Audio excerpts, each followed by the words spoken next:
नमस्ते दोस्तों, पिछले वीडियो में मैंने आपको ये बताया था कि मेरी हाई रिस्क प्रेगनेंसी थी और मेरी डिलीवरी 32 वीक्स 4 डेज में हो गई थी। लेकिन डिलीवरी के बाद भी एक बड़ा इम्तिहान, एक बड़ी परीक्षा हमारा इंतजार कर रही थी। जन्म लेने के बाद तुरंत बाद मेरे बच्चे को एनआईसीयू में शिफ्ट किया गया और जन्म लेने के तुरंत बाद एक माँ को अपने बच्चे के सीने से लगाने की बजाय उसको एनआईसीयू की मशीनों में देखना एक ये वही समझ सकता है जिसने इस चीज को फील किया है। तो आज मैं आपको इसी चीज के बारे में बताऊंगी कि मेरे बच्चे को क्यों एनआईसीयू में शिफ्ट किया गया था।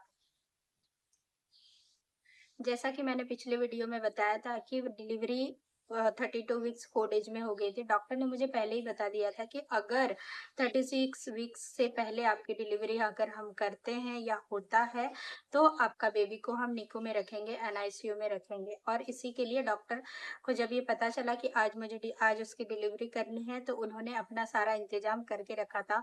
दूसरे हॉस्पिटल से डॉक्टर को बुलाए गए थे, एम्बुलेंस बुलाया गया था। जैसे ही मेरा डिलीवरी हुआ, बच्चे को तुरंत एम्बुलेंस में ले जाया गया और उसको एनआईसीयू में शिफ्ट किया गया। रीजन ये था कि डॉक्टर ने बोला कि मेरे बच्चे को सांस लेने में थोड़ी सी तकलीफ हो रही थी। यूजुअली जो 33 वीक्स और 34 वीक्स होता है उसमें लंग्स मैच्योर होते हैं। ये वही वो टाइम होता है जिस टाइम पे ना बेबी का लंग्स मैच्योर होता है, ताकि बच्चा जो है जब वो पेट से बाहर आए और बाहर की दुनिया में वो अपने आप को संभाल पाए, सांस ले पाए, अच्छे से वो रह पाए। तो उसी फेज में अगर वो डिलीवरी हो जाती है तो बच्चा प्रॉपर तरीके, क्योंकि उसका लंग्स जो है प्रॉपर तरीके से मैच्योर नहीं हो पाता है, तो बच्चे को फिर एनआईसीयू में ट्रांसफर करना पड़ता है। तो मेरे बच्चे में प्रॉब्लम ये था कि उसको थोड़ी सी सांस लेने में दिक्कत हो रही थी। जो बच्चे छोटे बच्चे जो होते हैं 1 मिनट में 40 से 60 बार सांस लेते हैं। मेरा बच्चा 63 टाइम ले रहा था। 95% जो होता है ना बच्चे का सांस लेने का वो क्षमता होना चाहिए, उसका 93% था, मतलब 2% कम। थोड़ा सा 19-20 का फर्क था, इसके लिए हमें उसको रखना पड़ा। डॉक्टर ने उसे देखा, डॉक्टर बोला कि सब कुछ सही है। उन्होंने उसका ब्लड टेस्ट किया, ब्लड टेस्ट बराबर आया। उन्होंने सोचा कि माँ को इतना ज़्यादा पहले ब्लीडिंग हो रहा था तो कहीं से कुछ इन्फेक्शन तो नहीं हुआ हो, इसके लिए उन्होंने उसका चेक कराया, बट कोई इन्फेक्शन नहीं था, बस ये छोटी सी प्रॉब्लम थी। तो डॉक्टर ने हमें बोला कि ज़्यादा दिन नहीं, बस हम इसको 2 दिन रखेंगे क्योंकि बच्चे में कोई प्रॉब्लम नहीं है, बच्चा फीड अच्छे से कर रहा है। बस सांस लेने में 19-20 की जो थोड़ी सी प्रॉब्लम है, इसके लिए हमें उसको निगरानी में 2 दिन के लिए रखना पड़ेगा। अब वहां पे ले जाने के बाद उन्होंने उसको ऑक्सीजन दिया तो 93 से वो अराउंड 97 पे गया। सांस अच्छे से ले रहा था, वो फीड अच्छे से कर रहा था, सब कुछ अच्छे से हो रहा था। अब एक दिन से दूसरे दिन गया, मतलब उसको उसका जो इम्प्रूवमेंट होना चाहिए सांस लेने का वही नहीं हो रहा था। बाकी सब कुछ वो सब अच्छे से कर रहा था। वो क्या होता था कि जब वो सो जाता था तो वो भूल जाता था कि हाँ मुझे सांस लेना, तो इस चीज का वो डर के लिए डॉक्टर बोले कि एक और दिन हम देखते हैं। तो ऐसा करते करते मतलब 2 दिन बीत गया। 2 दिन के बाद फिर उन लोगों ने उसको स्टेबल रूम में ट्रांसफर किया। स्टेबल रूम में जब ट्रांसफर किया तो वहां पे यूजुअली स्टेबल रूम में तब ट्रांसफर किया जाता है जब डॉक्टर को लगता है कि नहीं, अब ये बच्चा स्टेबल है और ये अच्छे से रह सकता है। तो स्टेबल रूम में उसको ट्रांसफर किया गया। स्टेबल रूम में ट्रांसफ़र करने के बाद यूजुअली क्या होता है कि जो न्यू बॉर्न बेबीज़ होते हैं उनके ना 10 दिन में, जन्म से लेके 10 दिन में वज़न थोड़ा घटता है। तो मेरे बेबी का जो वेट था, बर्थ वेट था, उससे वो 200 ग्राम कम हो गया था।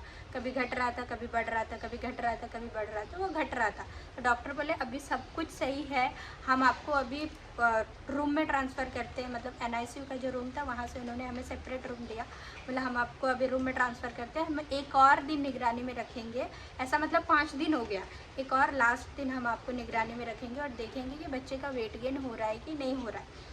तो फिर उन्होंने हमें रूम में ट्रांसफ़र किया। ट्रांसफ़र करने के बाद बोले कि बच्चे को पूरा गर्म रखना है, मतलब उनको कपड़े वगैरह पहनाना है, तौलिए से पूरे ढक के रखना है, हाथ में मोजे, पैर में मोजे, टोपे, क्योंकि बच्चे को ना गर्म चाहिए रहता है। गर्म चाहिए रहता है, उनका वेट जल्दी जल्दी गेन होता है। तो हमने ये सारी चीज़ें फ़ॉलो की, सारी चीज़ें फ़ॉलो की, बच्चे का वेट दूसरे दिन बढ़ गया। पिछला 2-3 दिन से क्या हो रहा था, कभी 70 ग्राम घट रहा था, कभी 10 ग्राम घट रहा था, कभी 3 ग्राम घट रहा था। और बच्चा जैसे ही मेरे पास आया, दूसरे दिन डॉक्टर आई, उसने चेक किया तो बेबी का वेट 30 ग्राम बढ़ गया। तो डॉक्टर ने बोला नाउ एवरीथिंग इज फाइन, अभी आप इसको घर ले जा सकते हो, हम आपको डिस्चार्ज करें, बट आपको फॉलोअप के लिए 3 दिन बाद आना है, क्योंकि उन्होंने एक मेडिसिन चालू की थी जिसका नाम था कैप्निया। और जो मेन डॉक्टर थे उन्होंने हमें बताया था कि हम बहुत ऐसे रेयर लोग हैं जिनको हम मेडिसिन पे छोड़ते हैं। अभी तक से मैंने सिर्फ 2 या 3 लोगों को मेडिसिन पे छोड़ा है। तो वो कैप्निया बेसिकली ना एक ड्रग्स टाइप में था, मेडिसिन था, जो सिर्फ 1 ml का आता था, और वो 1 ml 300 रुपए की आती थी, और वो मुझे दिन में एक बार बच्चे को देना पड़ता था। तो वो मैंने कंटिन्यू किया। इसी के साथ अच्छे तरीके से हमारा डिस्चार्ज हो गया। मैं घर पे आई, उसको सारा दवाई वगैरह सब कुछ टाइम पे देती थी। कैप्निया भी हमने कंटिन्यू रखा। फिर डॉक्टर ने बोला ये कैप्निया हम फिर से 15 दिन तक कंटिन्यू करेंगे, उसके बाद हम देखेंगे कि बेबी का सब कुछ सही है तो हम ये कैप्निया को स्टॉप करेंगे। तो फिर हमने वही किया। 15 दिन बाद फिर उन्होंने फॉलोअप के लिए बुलाया, हम फिर से गए वहाँ पे फॉलोअप के लिए, डॉक्टर को दिखाया। डॉक्टर बोला बेबी बहुत अच्छे से वेट गेन कर रहा है, वो फीड अच्छे से ले रहा है, बस जो और 1-2 मेडिसिन थे, लाइक आयरन की एक मेडिसिन है, कैल्शियम की एक दवाई है, और एक विटामिन D3 की है, कैप्निया हमने स्टॉप कर दिया। बोले ये 3 मेडिसिन बस चलने दो, बच्चा एकदम सही है, सब कुछ सही है। तो भगवान पे हमने भरोसा रखा और सब कुछ सही हो गया। मतलब हम जिस दौर से गुजर रहे थे सोचा नहीं था कि, मतलब हमने तो होप ही छोड़ दिया था, बट कहते हैं ना कि ऊपर वाले का भरोसा और अपनों का साथ, और अगर आप एक हिम्मत रखते हो तो सब कुछ सही होता है, और अभी सब कुछ सही है।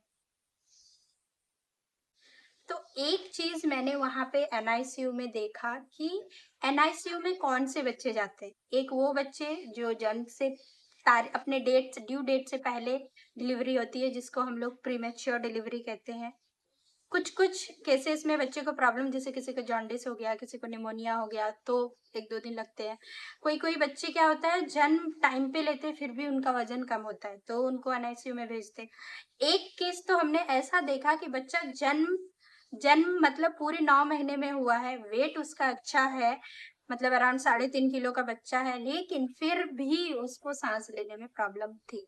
तो हम बोल नहीं सकते हैं कि कब क्या हो जाए। डॉक्टर भी बोल रहे थे यूजुअली ऐसा नहीं होता है, पर हम इसको बैड लक कहते हैं। तो कभी भी कुछ भी ऐसा हो सकता है। मतलब हमने ऐसे ऐसे केसेस देखे ना, वहां पे हम देख के खुद शॉक्ड हो गए थे, और हम सोच रहे थे कि हम तो काफी हद तक अच्छे हैं। मतलब बहुत कुछ वहां से सीखने को मिला, बहुत कुछ सीखने को मिला, और ऊपर वाले की कृपा से अभी सब कुछ सही।